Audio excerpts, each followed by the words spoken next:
Dipersembahkan oleh Akibat ketidakpastian perekonomian global di dunia hingga kini berdampak pada investasi dalam negeri, sedang hambatan lain yang masih belum dapat terselesaikan diantaranya adalah tingginya suku bunga maupun lemahnya koordinasi antar lembaga turut memicu hengkangnya investor dari Indonesia. Saat ini pemerintah telah berupaya menyiapkan dan memperbaiki berbagai peraturan serta kebijakan guna mendukung laju investasi di Indonesia. Namun upaya apa saja yang dilakukan oleh pemerintah dan bagaimana peran pengusaha agar dapat turut mempercepat pertumbuhan ekonomi Indonesia? Pemirsa, spesial dialog kembali hadir ke hadapan Anda dengan tema mengatasi hambatan investasi. Dan bersama saya Milin Skarsari telah hadir di studio pengamat ekonomi Mbak Afiliani, dan kita akan tersambung juga secara live by phone dengan Ketua Apindo Bapak Sofyan Wanadi. Dan selamat malam Mbak Afi. Terima kasih sudah bergabung dengan kami malam hari ini. Dan untuk membuka perbincangan kita dan sambil menunggu Pak Sofyan di sini, bagaimana kalau misalnya Anda memberikan dulu pandangan Anda mengenai perkembangan perekonomian Indonesia sampai dengan saat ini? Ya, jadi perekonomian global memang sedang punya problem, terutama di Amerika dan Eropa ya, di mana krisis keuangan sedang terjadi, defisit anggaran APBN mereka mengalami defisit yang cukup tinggi sehingga kepercayaan investor turun. Nah, sekarang kondisi ekonomi Indonesia itu diuntungkan dengan posisi ekonomi global yang sedang memburuk, sehingga Indonesia itu sekarang menjadi salah satu negara menjadi pusat perhatian investor.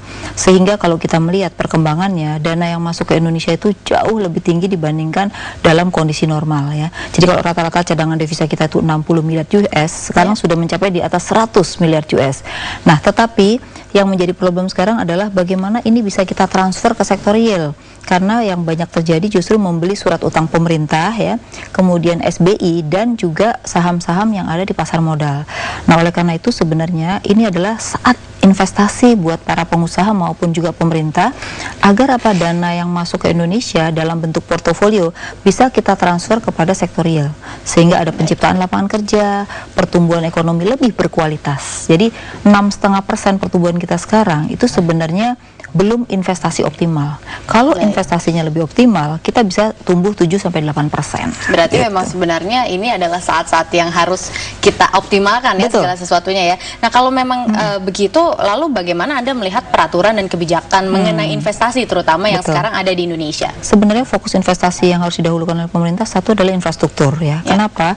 Kalau kita lihat China dengan India itu sudah mengalami overheating, berarti dana-dana yang masuk itu sudah tidak mungkin lagi untuk investasi. Nah, dana yang masuk ke Indonesia itu masih potensi karena kita masih butuh sekitar 4.000 triliun hanya untuk infrastruktur. Berarti berapapun investasi oleh investor asing itu bisa. Nah, investor asing itu sudah komitmen, tetapi pada tingkat implementasi di lapangan itu masih ada polisi-polisi pemerintah yang tidak bisa dijalankan oleh birokrasi. Misalnya apa? Pembebasan tanah. Itu paling problem di antara masalah infrastruktur ya. Satu, yang kedua adalah selain juga tata ruang dan lahan, yang kedua adalah problem di mana kebijakan-kebijakan di daerah itu seringkali tidak terkoordinasi dengan pusat. Nah, padahal kalau kita lihat pemerintah atau dalam ini SBY sudah menyatakan bahwa seluruh proyek-proyek yang ada di master plan yaitu MP3EI itu akan dibereskan oleh pemerintah dan itu diketuai oleh presiden sendiri yaitu KP3I. Nah, menurut saya ini adalah momen sebenarnya bagaimana presiden bisa hambatan-hambatan itu bisa diselesaikan paling tidak di proyek MP3I. Itu yang pertama. Nah, yang kedua di sektor real. Sektor real menurut saya ini banyak sekali insentif yang belum banyak dijalankan, terutama adalah fokus pada industri-industri yang basisnya kita punya bahan baku gitu. Karena selama ini ekspor kita kan bahan baku, maka kalau kita lihat harus ada yang namanya domestic market obligation. Jadi barang-barang mentah itu nggak boleh semuanya dijual keluar, tetapi harus yang utama adalah industri hilir yang di dalam negeri itu dipenuhi dulu gitu. Nah, aturan ini harusnya ada koordinasi di antara menteri-menteri, terutama harus dikepalai oleh Menteri Perekonomian ya. Supaya apa? Supaya tidak kinerjanya itu berdasarkan kementerian, tapi kinerja harusnya berdasarkan pemerintah secara keseluruhan gitu. Jadi di sini memang harus ada kerjasama yang kuat ya tentunya ya. Dan kita sudah tersambung dengan Pak Sofyan. Selamat malam Pak Sofyan. Halo, Pak Sofyan. Baik, ternyata masih. Oh ya, baik Pak Sofyan. Ya, halo. Ya. Yang ingin saya tanyakan kepada Anda sebagai pengusaha di sini, bagaimana Anda melihat kontribusi pengusaha dalam pertumbuhan perekonomian Indonesia secara umum ya Pak saat ini?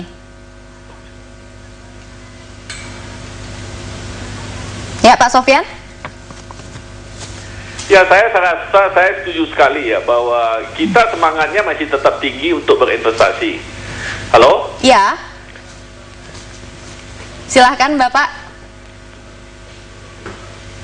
Nah, apa yang dikatakan oleh Ibu Afiliani itu saya setuju sekali bahwa masalah kita ini sekarang adalah lebih banyak pekerjaan rumah pemerintah yang belum diselesaikan. Ya. Apa saja itu Pak PR-nya, Pak? Dan yang paling utama yang kita lihat dalam secepatnya yang harus diselesaikan oleh pemerintah itu adalah sebenarnya masalah daripada tadi dikatakan tanah sama tata ruang. Dan yang kedua, yang menurut saya paling penting juga mengenai Undang-Undang Ketenagakerjaan. Undang-Undang 13 itu betul-betul harus kita selesaikan untuk bisa menampung daripada labor intensif industri masuk, supaya betul-betul kita manfaatkan dunia yang menjadi tambah mahal ini daripada tenaga kerja ini bisa dimanfaatkan pindah ke Indonesia. Saya rasa ini ada 3 saja undang-undang asal bisa dilakukan oleh pemerintah. Saya pikir pasti kita ini akan menanam modal kita kembali. Dan saya setuju sekali bahwa masalah kita juga adalah bahwa situasi krisis di dunia sekarang ini, terutama Amerika, Eropa, dan Jepang setelah kena tsunami ini, saya pikir kesempatan pengusaha-pengusaha swasta dalam negeri kita yang memainkan peranan untuk mengganti mereka, karena saya melihat masalah ini akan menjadi jangka panjang, tidak seperti capital market tentu sekarang ini kita rasakan yang goncang-gancing. Ya. Cuma saya melihat ini nanti juga investment pun yang mereka rencanakan tadinya mau ke kita, saya pikir akan mereka tunda-tunda karena mereka harus menyelamatkan di dalam negaranya masing-masing. Jadi ini pemain-pemain swasta nasional ini harus kita gerakkan untuk bisa menampung dan menggantikan pemain-pemain asing itu. Baik, nah, ini yang saya harapkan terjadi dalam situasi krisis dunia seperti sekarang ini. Ya, kalau begitu berarti peran pengusaha Indonesia di sini memang sangat diharapkan ya tentunya ya. Baik, kita akan lanjutkan perbincangan tapi kita harus break sejenak, dan pemirsa Spesial Dialog akan kembali sesaat lagi, tetaplah bersama kami.